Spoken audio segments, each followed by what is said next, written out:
Dear students, now let us continue our discussion on central force.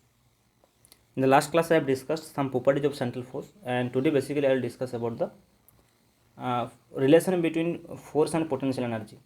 Okay, now you know for central force problem the total energy for any motion, the total energy total kinetic energy plus total जो mechanical energy होते हैं वो kinetic energy and potential energy का सम होता है.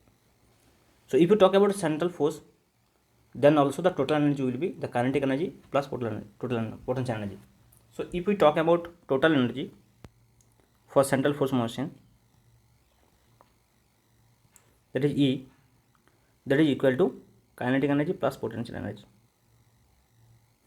And we will see in this class obviously the relation between force and potential energy also. So let us first define total energy of this system. Okay, so total energy is basically potential energy plus kinetic energy, and kinetic energy you know half mv square. Okay, and potential energy को हम denote करते हैं v, and which is only function of r. This is capital V and velocity small v. Now you know in plane polar coordinate we can write velocity v as r dot r cap plus r theta dot theta cap. Now what will be v square? So v square will be r dot square plus r square theta dot square. So you can replace this v square by this.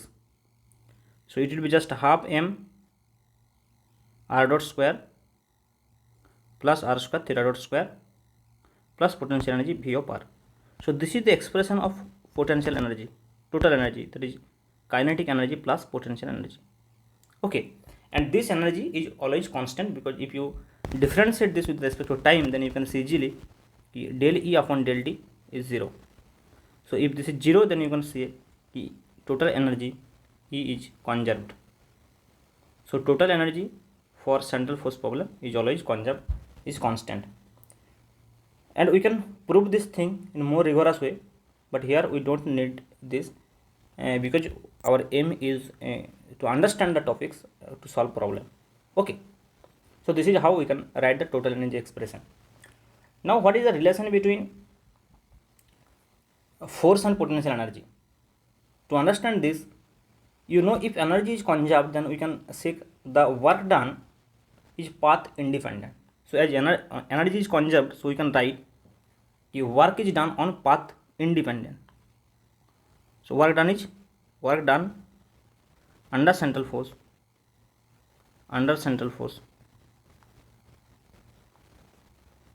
is path independent. अगर ये path independent है तो close line integration जो होगा force का, that is close F dot D L, this is basically the work done in a close path, that will obviously be 0. Now if you apply simple Stokes theorem which connect line integral and surface integral, so you can write कि F dot D L जो है that is curl of F dot D S, curl of F dot D S. So this is also equal to 0, you can see, है ना. So it means कि curl of f equal to 0, and if curl of any vector is 0, then we can express that vector as a derivative of a scalar function, that is v, del v upon del r, and in general we can write this is r cap. So this is how we can write.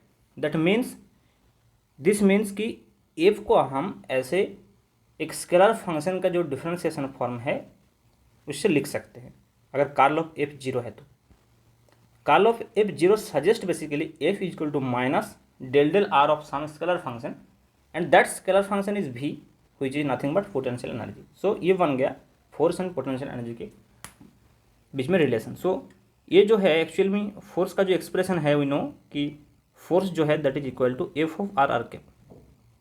Now if you compare these two, then you can say कि जो radial part है f of r that is basically equal to minus del v upon del r. So this is the relation between force and potential energy for central force problem. Okay, now we can write it in this way also कि force जो है radial part जो है that is m into radial acceleration ar equal to minus del v upon del r. Now ar क्या होता है? ar जो है r double dot minus r double dot minus r theta dot square. Equal to minus del V upon del are.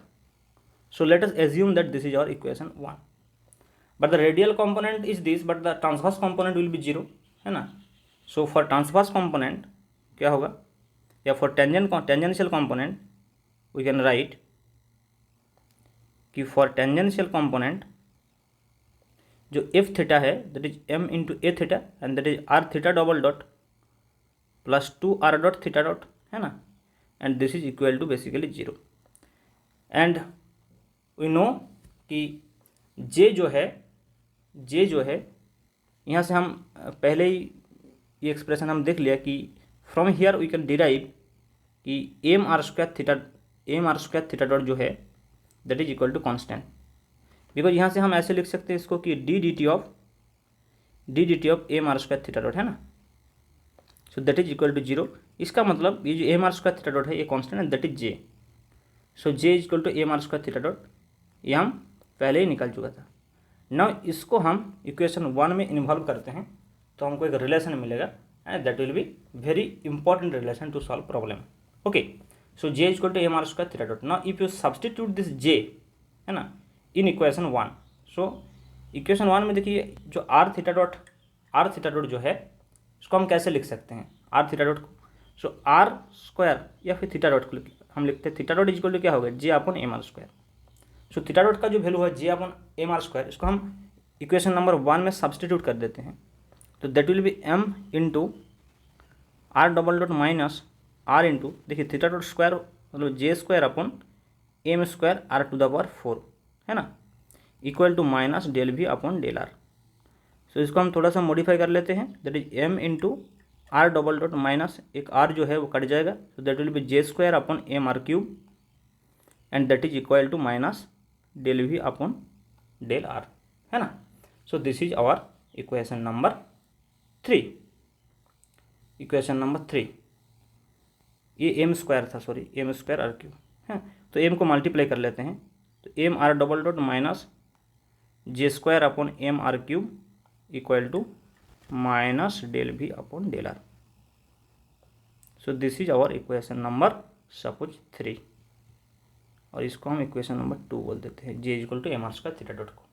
Okay, so this is a very important relation that you can remember because this relation connects our J and potential energy, angular momentum and potential energy. Now what will be the case for uniform circular motion?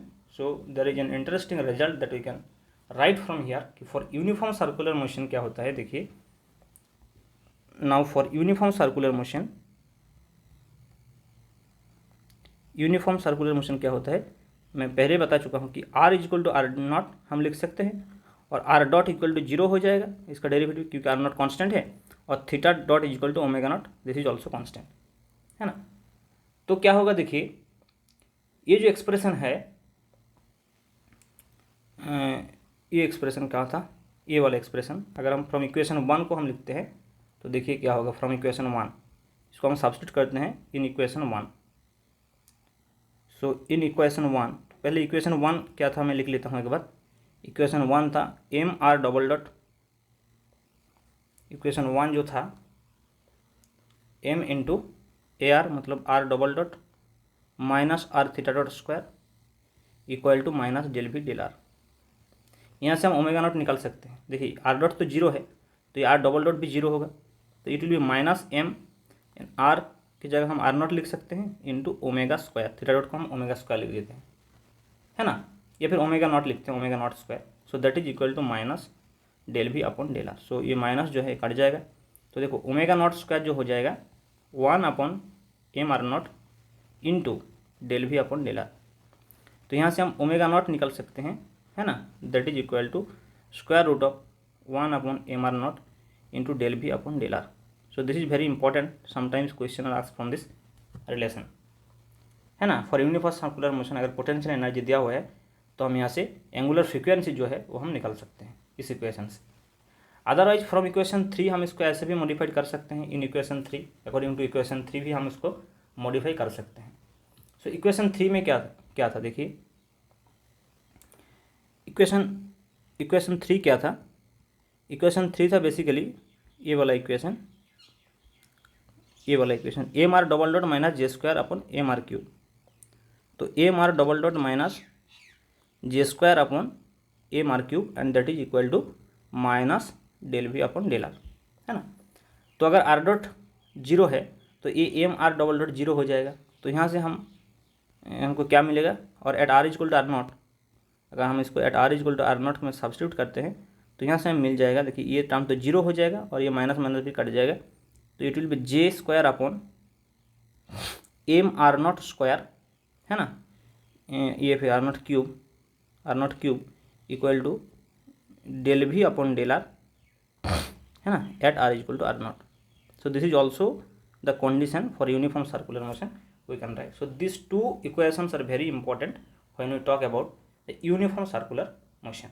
Okay, now let us solve a problem based on this so that you can understand what kinds of questions they ask, okay, in the exam based on this theory. Okay, so देखिए ये जो है question जो है ऐसे आ सकते हैं कि आपको पोटेंशियल एनर्जी दिया गया है कि जो particle of mass m suppose जिसका पोटेंशियल एनर्जी दिया है v equal to half K R square, suppose ये दे दिया पोटेंशियल के इज कॉन्स्टेंट है and radius of this circular orbit is R naught. तो आपको फाइंड करने को बोल दिया कि ओमेगा नॉट को निकालो और नंबर 2 एंगुलर मोमेंटम जे को निकालो। देखिए ये जो इक्वेशन है, फ्रॉम दिस इक्वेशन हम जे को निकाल सकते हैं for uniform circular motion and from this equation हम ओमेगा नॉट को निकाल सकते हैं। अगर भी दिया है तो सपोज भी दे दिया, तो भी अगर दे दिया हमको क्या निकालना है, देखिए del V upon del R निकालना है ना। तो ओमेगा नॉट का जो, देखिए ओमेगा नॉट का जो रिलेशन था, पहले ये लिख लेते हैं कि ओमेगा नॉट जो है that is square root of 1 by M R naught into del V upon del R जो है that is also obviously at R equal to R naught ही होगा ये, है ना। और एक रिलेशन है that is J square upon M R naught cube equal to del V upon del R at R equal to R naught. तो basically यहाँ से हम जे निकाल सकते हैं, यहाँ से हम ओमेगा नॉट निकाल सकते हैं। तो भी क्या दिया है, भी दिया है हाफ के आर स्क्वायर। तो इसका जो फर्स्ट डिफरेंशिएशन होगा del V upon del R, तो आर स्क्वायर का 2 आर होगा तो 2 कट जाएगा दैट इज के आर। तो अगर R equal to R naught हो गया that means this is K R naught. तो देखिए ओमेगा नॉट क्या होगा, इस हिसाब से ओमेगा नॉट निकल जाएगा that is 1 upon M R naught into जो है that is K R naught, है ना। तो आर नॉट ये कट जाएगा that will be square root of K upon M, ये हो गया ओमेगा। और यहाँ से हम देखिए जे स्क्वायर को निकल सकते हैं, जे को निकल सकते हैं।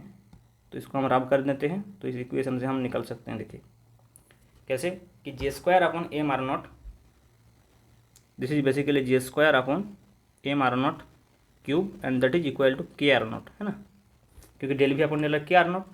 तो जे स्क्वायर जो है that is M K into R naught to the power 4, है ना, R naught to the power 4। So what will be J will be square root of के एम या फिर M K into R naught square. तो ये हो गया जे, ये हो गया ओमेगा नॉट। तो basically what is happening, if you have potential energy भी as a function of R and the motion of the particle under central force is circular motion, uniform circular motion, then you can find out easily angular frequency and the angular momentum of the particle by using this theory. Okay, so हम क्या क्या है इस theory में, मैं फिर भी ये बता देता हूँ क्योंकि ये बहुत इंपॉर्टेंट है for uniform circular motion under central force. जम से बहुत बार इससे क्वेश्चन आता है कि आपको ये पता होना चाहिए फोर्स एंड पोटेंशियल एनर्जी के बीच में क्या रिलेशन है, और टोटल एनर्जी का जो एक्सप्रेशन था वो भी हम लोगों ने बता दिया। टोटल एनर्जी एक्सप्रेशन से हमको ये पता चला कि टोटल एनर्जी जो है वो कंजर्व्ड है, तो फोर्स जो है पाथ इंडिपेंडेंट होगा, वर्क डन जो है पाथ इंडिपेंडेंट होगा। सो कार लेफ्ट 0 होगा। यहाँ से हमको एफ मिल गया। जैसे एफ मिल गया हम यहाँ से रेडियल इक्वेशन और ट्रांसवर्स इक्वेशन को हम लिख सकते हैं। तो एक आ गया रेडियल इक्वेशन और एक आ गया ट्रांसवर्स इक्वेशन। ट्रांसवर्स इक्वेशन से हमको क्या मिल रहा है, जे मिल रहा है एंगुलर मोमेंटम, जो पहले ही हम निकाल चुका था एक बार, फिर भी हम एक बार निकाल दिया। और यहाँ जो इक्वेशन नंबर 1 है this is for radial equation. Now equation number 1 से जो थीटा डॉट, इक्वेशन नंबर 2 से या फिर टेंजेंशियल कंपोनेंट से जो थीटा डॉट का वैल्यू आया, इस थीटा डॉट का वैल्यू को हम इक्वेशन नंबर 1 में सब्स्टिट्यूट कर दिया, तो एक नया इक्वेशन इधर आ गया, ये नया इक्वेशन आ गया। नाउ इस इक्वेशन से हम जो एक कंडीशन पुट किया that is for uniform circular motion theta dot is equal to omega naught is equal to constant and R is equal to R naught equal to constant. So वो जो condition equation number 3 से जे का condition आ गया और equation number ये 1 से omega naught का condition आ गया। सो जो दो कंडीशंस है फॉर यूनिफॉर्म सर्कुलर मोशन जो दो रिजल्ट है omega naught and angular momentum का, ये दो रिजल्ट आप ऐसे याद रख सकते हो कि for uniform circular motion omega naught is equal to square root of 1/m/0 into del v upon del r, and for angular momentum that is j square upon m/0 into del v upon del r at r is equal to r0. Okay, thank you.